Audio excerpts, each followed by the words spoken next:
Hello everyone, welcome back to our YouTube channel. दोस्तों, आज का जो टॉपिक है वो साइकेट्रिक नर्सिंग का टॉपिक है, organic mental disorder. Organic mental disorder के बारे में अपन स्टडी करेंगे।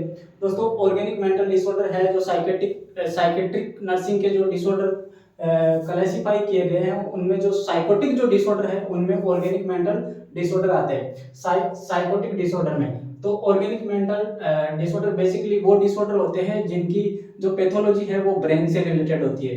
ब्रेन में पैथोलॉजी की वजह से होती है। किसकी वजह से? Pathology in brain. जो ब्रेन है उसमें पैथोलॉजी की वजह से ये डिसऑर्डर होते हैं। इनको दो भागों में डिवाइड किया गया है। कितने प्रकार के होते हैं? एक तो एक्यूट, जिनका ऑनसेट एक्यूट होता है, तो acute mental disorder, acute organic mental disorder.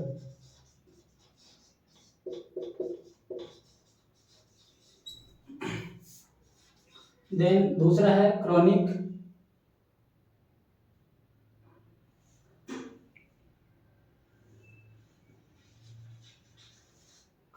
Mental organic mental disorder.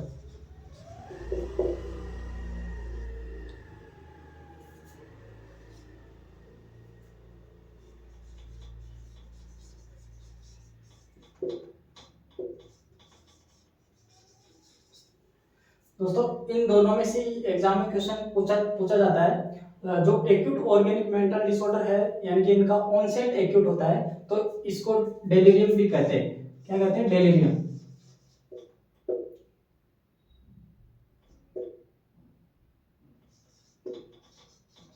और जो क्रोनिक मेंटल डिसऑर्डर है, ऑर्गेनिक मेंटल डिसऑर्डर है, इसका ऑनसेट क्रोनिक होता है, यानी कि ग्रेजुअल होता है, और इसको डिमेंशिया भी कहते हैं।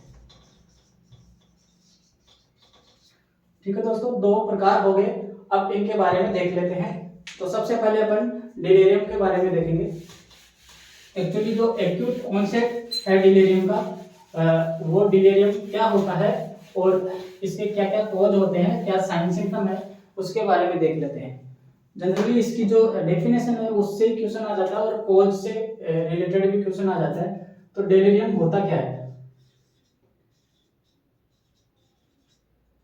डिलीरियम है स्टेट ऑफ मेंटल कंफ्यूजन। क्या है? State of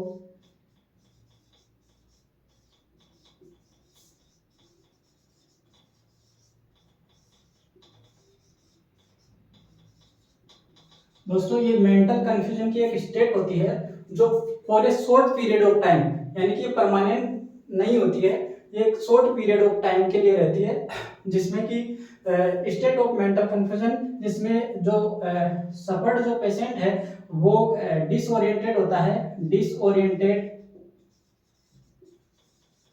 for time, person और प्लेस। टाइम, पर्सन और प्लेस के प्रति डिसओरिएंटेड होता है, लेकिन ये डिसओरिएंटेड होता है for short period of time, for short period of time. दोस्तों, ये इसकी डेफिनेशन हो गई, शॉर्ट पीरियड ऑफ टाइम, यानी कि इसमें मेंटल कंफ्यूजन है और डिसओरिएंटेड है, यानी कि उसको टाइम के बारे में पूछेंगे तो वो बता नहीं पाएगा। इसमें क्लाउडी कॉन्शियसनेस रहता है, ठीक है। और इसमें पर्सन के बारे में, यानी कि उसका नाम पूछेंगे तो उससे रिलेटेड वो नाम नहीं बता पाएगा, और प्लेस किस जगह पे है वो उस जगह का नाम नहीं बता पाएगा। वो डिलेरियम के अंतर्गत आता है। State of mental confusion in which the patient is disoriented for time, person, place for a short period of time, ठीक है, थोड़े समय के लिए। तो ये इसका डेफिनेशन है। इसके बाद में इसमें ये किस किस कारणों की वजह से होता है। जनरली जो एग्जाम में पूछा गया है क्वेश्चन कि जो डेलिरियम है वो डेफिनेशन से रिलेटेड पूछ लिया जाता है, और उसके बाद में एक ये जो कि पोस्ट सर्जरी में कौन सा ऑर्गेनिक मेंटल डिसऑर्डर होता है या कौन सा साइकेट्रिक डिसऑर्डर हो सकता है पोस्ट सर्जरी में, तो उसमें ये डिलीरियम देखने को मिल सकता है, ठीक है। तो ये भी ध्यान रखना। इसके कोजेज है, तो कोजेज में अपन देख सकते हैं मेटाबॉलिक कोजेज,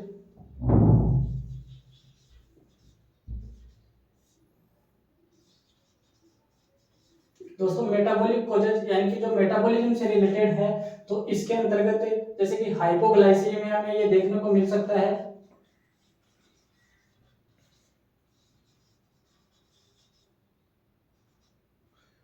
हाइपोग्लाइसीमिया में ये देखने को मिल सकता है।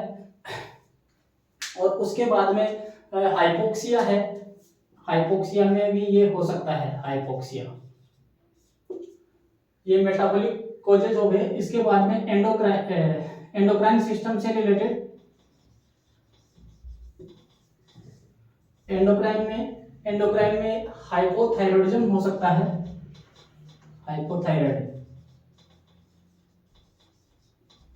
हाइपोथायरॉयडिज्म और हाइपोपिट्यूटराइज्म या फिर हाइपरपिट्यूटराइज्म, यानी कि पिट्यूटरी ग्लैंड से जो हार्मोन सीक्रेट होते हैं उनके लेवल मेंटेन बैलेंस में नहीं रहता, तो उस कंडीशन में भी ये हो सकता है। या एड्रिनल ग्लैंड है, उसके हार्मोन में इम्बैलेंस की वजह से भी हो सकता है। तो ये एंडोक्राइन कॉजेज हो गए।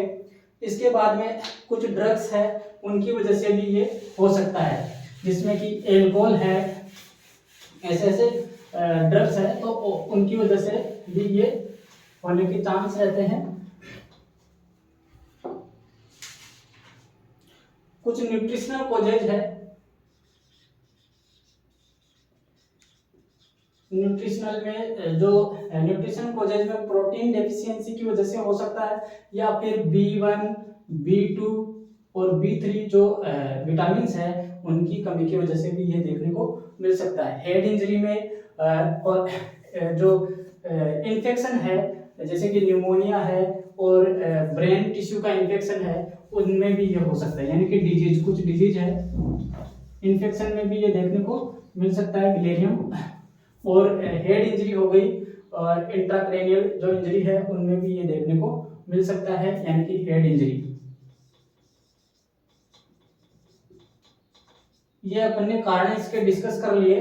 और जो जनरली जो एग्जाम में क्वेश्चन बार बार पूछा गया है कि पोस्ट सर्जरी में, यानी कि सर्जरी के बाद में कौन सा जो है डिसऑर्डर साइकेट्रिक से रिलेटेड होने की संभावना होती है, तो पोस्ट सर्जरी में दोस्तों, पोस्ट सर्जरी भी आप लिख सकते हो। पोस्ट सर्जरी में क्या कौन सा देखने को मिलेगा? डेलेरियम। तो डेलेरियम क्या हुआ? स्टेट ऑफ मेंटल कंफ्यूजन जो कि शॉर्ट पीरियड ऑफ टाइम के लिए रहता है, एक तरह से ये मेमोरी का डिसऑर्डर है, ठीक है। इसके बाद में अपन देखते हैं इसके साइन सिम्टम। साइन सिम्टम में दोस्तों एक तो डेफिनेशन से आपको जो इसका मेन जो साइन सिम्टम है वो आपको डेफिनेशन से मिलेगा, यानी कि इसमें कंफ्यूजन होता है। क्या होता है?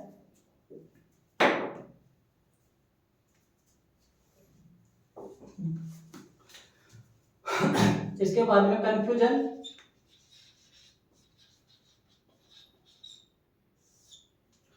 डिसोरिएंटेशन,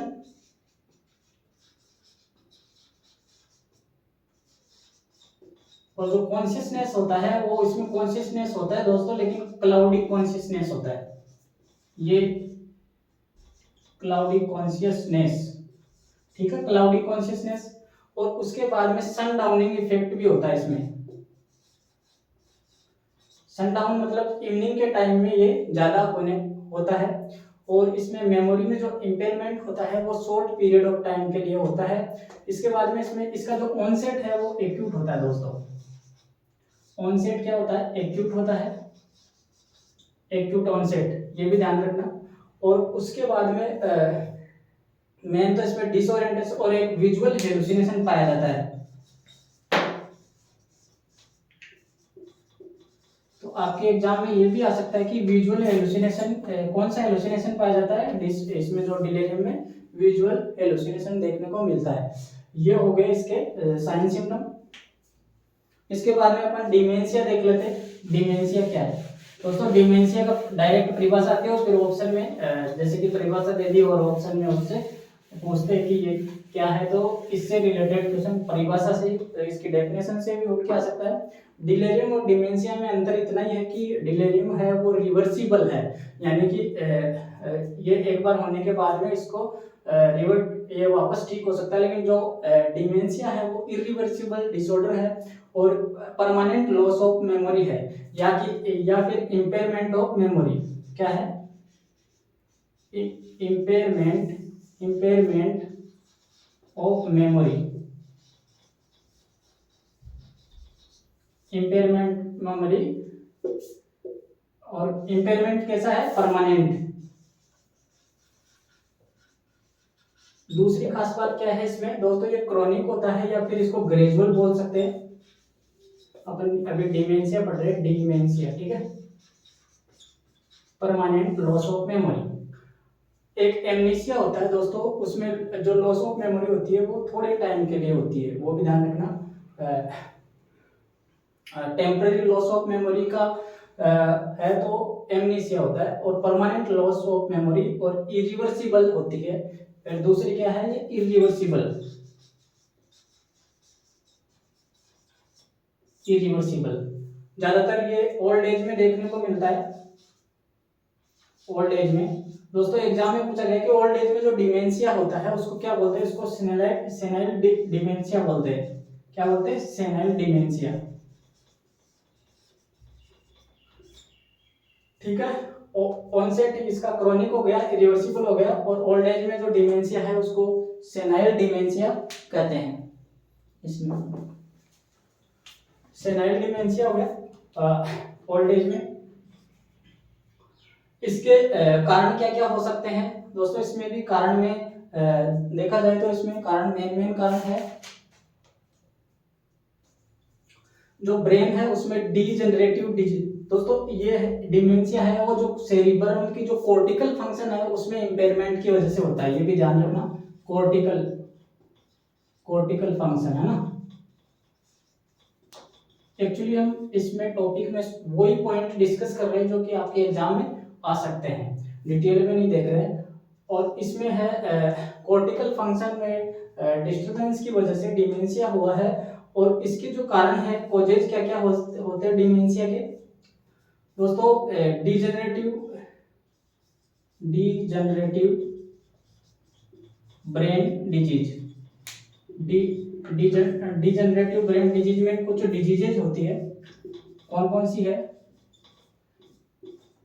ब्रेन डिजीजेज में, जैसे कि एल्जाइमर डिमेंशिया,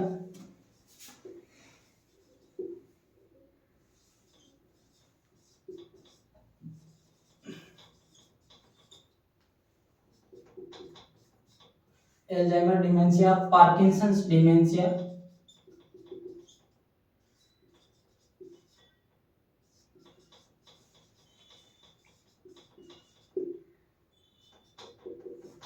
कोर्साकॉफ,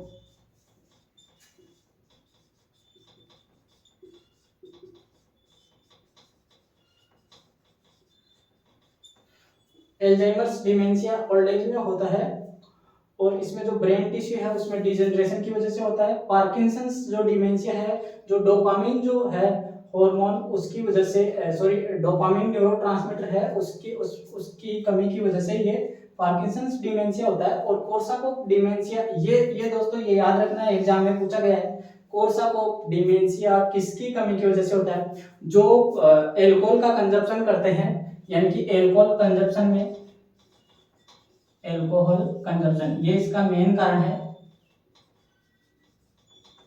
या फिर जिनमें विटामिन बी वन जिसको थायमिन कहते हैं उसकी कमी की वजह से कौन सा डिमेंशिया हो जाता है, या कौन सा साइकोसिस, कोर्साकॉफ साइकोसिस या कोर्साकॉफ डिमेंशिया। एल्कोहल कंजप्शन करते हैं उनमें होता है, और B1 की यानी कि थायमिन की कमी की वजह से होता है। तो दोस्तों ये थे अपने ऑर्गेनिक मेंटल डिसऑर्डर। आपको ये वीडियो कैसा लगा, इसमें इंपॉर्टेंट पॉइंट अपन ने डिस्कस कर रहे हैं तो वो आप देख लीजिए कौन कौन से है। अगर आप हमारे चैनल पे नए हैं तो इसे सब्सक्राइब कीजिए और बेल आइकन को दबाइए।